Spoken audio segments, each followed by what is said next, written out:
यूं तो आप हर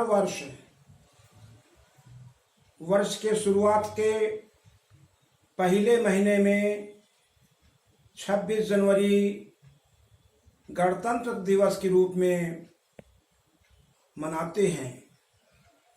स्कूलों में भी सामाजिक संगठनों द्वारा, सरकारी संस्थाओं द्वारा और राज्यों की सरकारों द्वारा, केंद्र की सरकार द्वारा, सेनाओं द्वारा, पैरामिलिट्री फोर्सेस द्वारा, विभिन्न सामाजिक संगठनों, अधिवक्ताओं द्वारा 26 जनवरी का पर्व मनाया जाता है।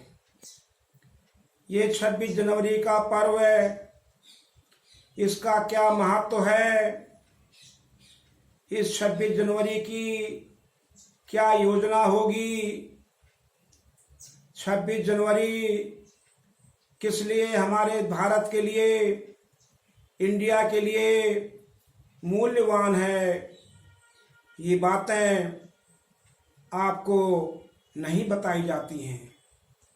सम्मानित साथियों, 26 जनवरी के महत्व की सभी बातें अगर देशवासियों को बता दी जाएंगी तो देशवासी अपने हक के लिए, अधिकारों के लिए खड़े हो जाएंगे।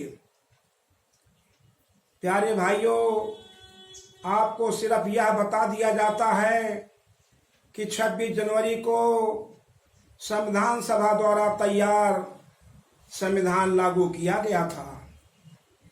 संविधान सभा द्वारा तैयार संविधान के क्या मायने हैं, ये संविधान किस लिए बनाया गया, क्यों बनाया गया, इसके क्या महत्व होंगे, इसकी क्या ताकत होगी, ये किन व्यवस्थाओं को खत्म करेगा, ये संविधान किन नई व्यवस्थाओं को लागू करेगा, ये स्पष्ट तौर पर लोगों को नहीं बताया जाता है।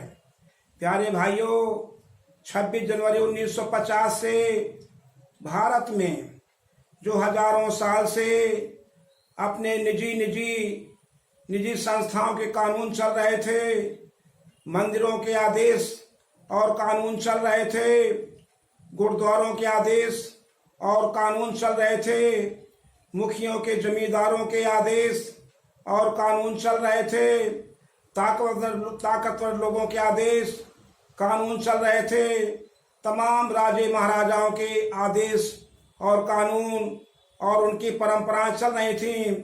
इन लाखों, हजारों, सैकड़ों परंपराओं को खत्म करके भारत के संविधान में दी गई बातों को लागू करने के लिए साथियों शुरुआत की गई थी।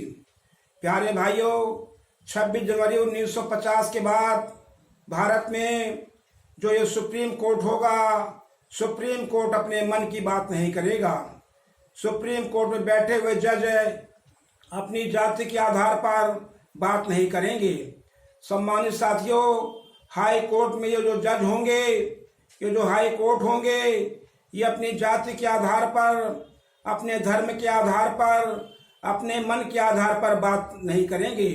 प्यारे भाइयों, हाई कोर्ट हो या सुप्रीम कोर्ट हो, ये संविधान में जो उनको रास्ते दिखाए गए हैं, जिन पगडंडियों पर चलने के लिए कहा गया है, जिन राहों पर चलने के लिए कहा गया है, हाई कोर्ट और सुप्रीम कोर्ट उन्हीं पगडंडियों पर, उन्हीं राहों पर सिर्फ चलेंगे।